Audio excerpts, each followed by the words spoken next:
Welcome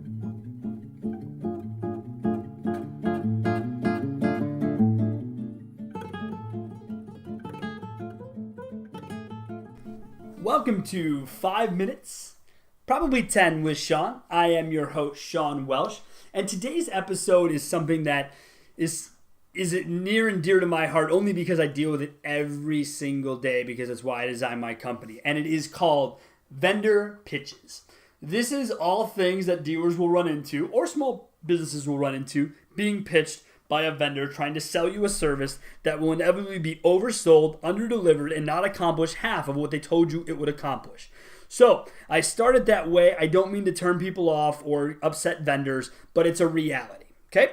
That's what I deal in, is the reality of the situation because I see it the way I do, and I'm a third-party, unbiased source.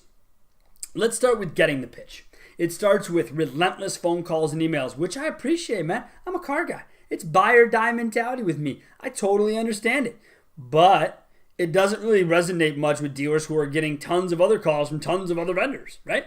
So we take a little bit quieter approach, which maybe that's why we haven't grown as fast as some of the other widget companies out there, mainly because we're not a widget, we're people doing work. That might be part of it. But more importantly, I also don't oversell and underdeliver. I am the opposite. I undersell and overdeliver. I was taught that very early on in my car career, and I continue that today as a small business owner. So the vendor pitch. What happens with the vendor pitch? Once they get a hold of you and they actually schedule a time, I don't know if this ever happened to any of you, but I've been blown off for a vendor pitch. They don't even show up. And they don't even follow up. Now, that could be because of my company. People think that we're middlemen or we're agitators or we're not really, we're in it for the dealer, which we are. We don't like vendors. That's not true. That's not true. I don't like shitty vendors. And I think that goes for anything. I don't like shitty people. I don't like shitty food. That's all things shitty. I don't care for it. Period. Doesn't matter to me. It's not just a vendor thing. So if you take it personally, it's probably because I hit on a sore spot and you kind of feel like that might be you, but you don't want to say it. And that's fine. So let's assume you get through to a dealer, through a gatekeeper, and you set up the appointment and you show up. You're probably, more than likely, you're going to do it online. More than likely.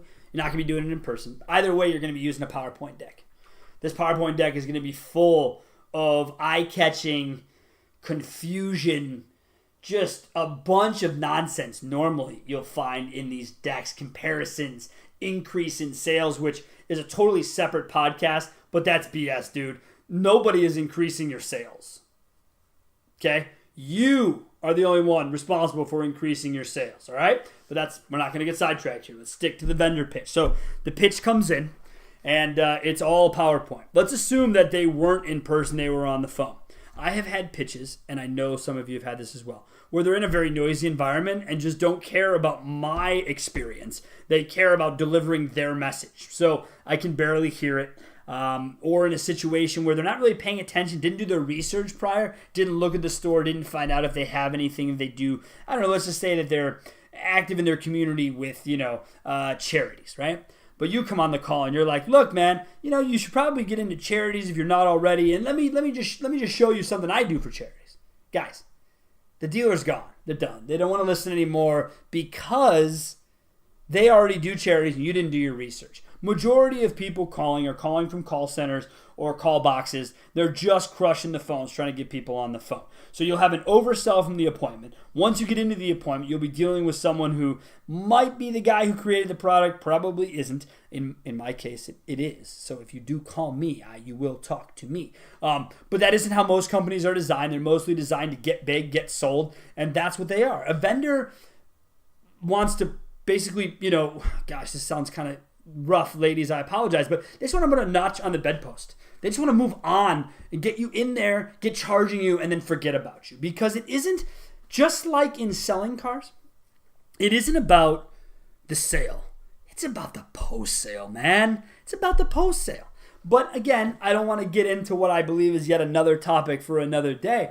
The vendor pitch. I'll tell you a really quick story. So before we start, close your eyes and envision one of these big, huge conferences, big shows, big, booths everywhere, right? There's a booth, and I walk up. There are 6 people in matching suits and ties and whatever. And they're all standing there around doing nothing. I have a much worse term for this, but I won't use it here yet until I understand my audience a little better. But for the time being, we'll say they're sitting around doing nothing. Now, I walk up with my non-dealer badge, because at these shows you're kind of branded who you are so people can see you from a distance.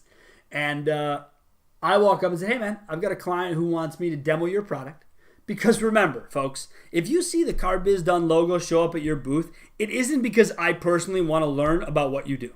It's because I have a client who wants me to learn about what you do. I've done enough vendor vetting. It takes me 5 seconds to realize it. So again, I am not someone who's going to come to your booth to waste your time. I'm there because I have a prospect. No, you don't see them, but at the end of the day, every time you see me, just envision 50 clients standing behind me. Because that's what I bring to these shows. That's why I go and approach booths as I do. So I approach the booth of 6 people in matching suits doing nothing. They see my badge. They immediately kind of turn away, but I'm unavoidable because I get into your face and I say to you, hey, can I get a demo? Guy goes, nope. I look at my business partner. We both laugh like, haha, funny bit. So, got that demo? No, we don't have time at this booth. We're extremely busy. Huh, that's weird. There are 6 of you in matching suits doing nothing, but too busy. Okay, all right. So I have a client who wants to demo you, and I've got other countless clients who may fit into this if the product is good. Yeah, I don't care. So yeah, go call this number, talk to my sales girl, and she'll set you some up for after the show. How many of you think I did that? Anyone who answered, yeah, you did that, probably doesn't get me yet. That's okay, you will. Absolutely effing not. I did not do that, and I will not do that.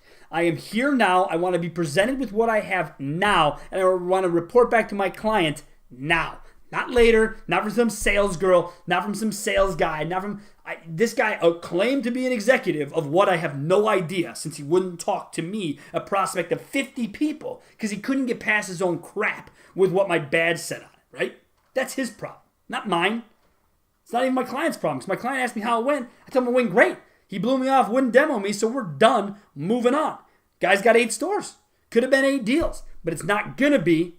It's not even going to be close to that because you wouldn't give me the time. And more importantly on these vendor pitches, if you walk up and you see Car Biz Done Better and you have some preconceived notion of who we are and you think in some weird, crazy way that you compete with what we do so you don't want to show us your special sauce, you don't.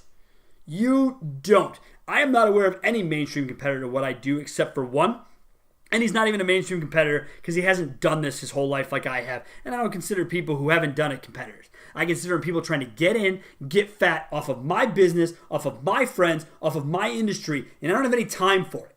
Okay? That's why you hear the passion coming out when I talk about vendors, because I'm tired of it. There are 1 million vendors and only one internet. That's it. We're on it right now. One internet. You can rebrand your shit. You can call whatever you want. It doesn't matter. There's one internet in one place. So I'm getting way out around here. I'm getting way excited. I'm going to wrap it up. Here's what I'll tell you about vendor pitches. First of all, think about why you want to listen to that vendor. Are you replacing a service? Are you thinking about getting into other services? 2, don't let the vendor dictate the budget. They'll hit you with their number. You hit them with what you're comfortable with. If they don't agree, move on. This is a car deal. Car salesman. We are great car salespeople. We are great at negotiating for car deals, but terrible for ourselves. Get better at it for yourself, okay? That was closer to the 10-minute side of things here today, but we got passionate about a topic, and that sort of thing's going to happen. So remember, you can contact me directly, email and text. Text the number 262-278-0157. Call me, Sean, or email me. That was to call me, or text me. Email me, Sean at Car Biz Done Better. And where you can't find me is on the social media.